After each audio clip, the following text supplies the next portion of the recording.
Alright, there's the gold hole. There's the hill of dirt I gotta move.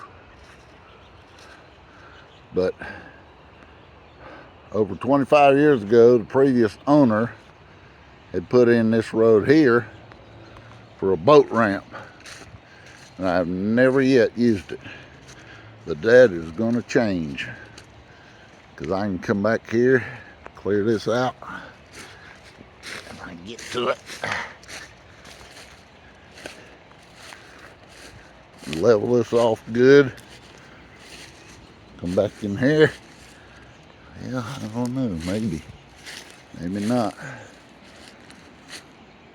Anyway, this is where he had the boat ramp all down in here. Of course, a lot of it's washed away, but I might be able to dig it out, but I don't know. We'll have to wait and see. And then we got a nice beachy area up this far end up here, right in here. But I got a bunch of dead trees in here I got to cut out and fill in. A lot of work still to be done, but I ain't in no hurry because I'm retired. I got the rest of my life. There's that pile of dirt.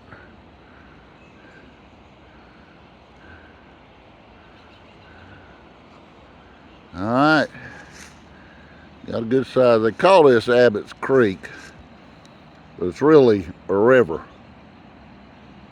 And even when it's down as low as it'll go, we still got 8 foot of water down there. So, good fishing at times if you hit them at the right time. Alright, till next time. Woo-hoo!